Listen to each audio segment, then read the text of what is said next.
I know everyone thinks Republicans aren't funny, but if you get a bunch of us together, we can be a real riot. I didn't come to Congress to throw bombs on Twitter, to take advantage of people by saying crazy things to raise money. When I woke up this morning at 7, I was getting picked up at 7:45. Patrick, my fiance, tried to pull me by my waist over this morning in bed, and I was like, no, baby, we don't got time for that this morning. I got to get to the prayer breakfast, and I got to be on time, and a little TMI, but he can wait. I'll see him later tonight. She's getting called all sorts of terrible names by conservatives right now, of course, for doing that because they're fiancés and they think, oh my God. I believe that there might be premarital sex happening in this establishment. Look, conservatives, you serious, dog? Really? You think that people should not have sex before marriage? You're gonna go with that? Okay, have at it. Tell everybody. The right-wing position, the Republican position is no sex before marriage, no sex ever outside of marriage.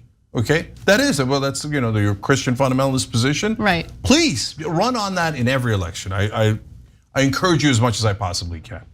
But if you make the mistake of being honest as a politician, why does nobody ever do it? Because everybody always attacks you, right? And if you're a right winger, God help you. I mean, if you go 1% outside of what you're supposed to do morally, they're gonna obliterate you. Did you watch McCarthy during the speaker's vote? I know many of you were in the halls of Congress during that vote.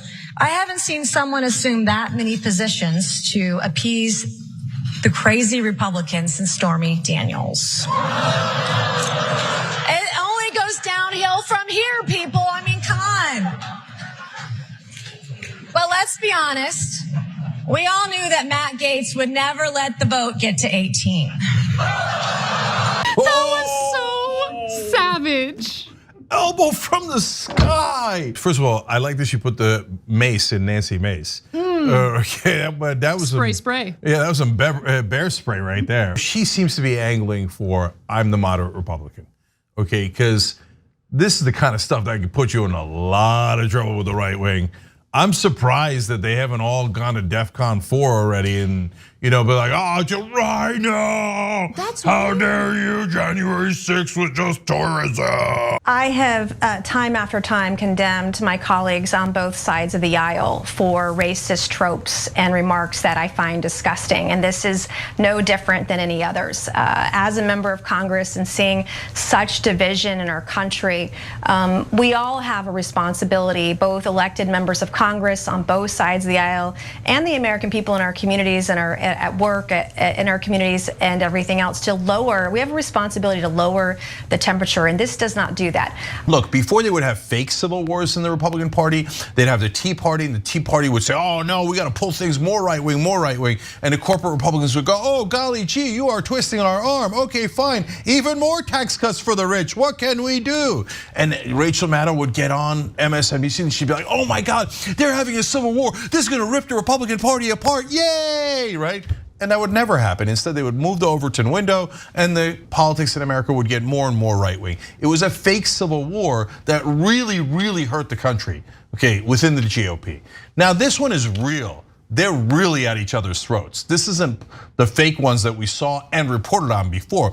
Before we showed you the quotes, we're like, they don't actually disagree. Here, they actually disagree. And they're starting to hit each other like each side's a Democrat. They're treating themselves as Democrats. Like they never do that. They usually have a certain bounds for what they say about their own colleagues. But this Little League team, the Marjorie Taylor Greene and Lauren Boeberts of the world, they broke all the rules. In some ways, by the way, and you might be surprised at me saying this, at least in terms of etiquette, in a positive way. Because I don't know why everybody in every party has to agree. That's dumb. And what it does is it creates conformity with usually corporate culture, right? So I don't believe in the etiquette at all, and I'm glad that it's being broken on both sides. Now, the problem is then they broke it with a Jewish space laser, right? Marjorie Taylor Greene in the past talked about how a Jewish space laser was burning up forests. She's cuckoo for Cocoa Puffs. And okay, so that was in the past, but now she still says crazy stuff all the time. And Boebert started talking about the Jihad Squad, referring to the Just Democrats in Congress. That's an outrageously bigoted thing to say. But no Republican usually would call out bigotry against Muslims. Republicans ate that for lunch. That's they true. love that, right? Now Mace is saying, no, you're a religious bigot and a racist.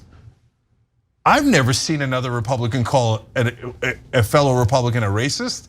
That's an interesting development.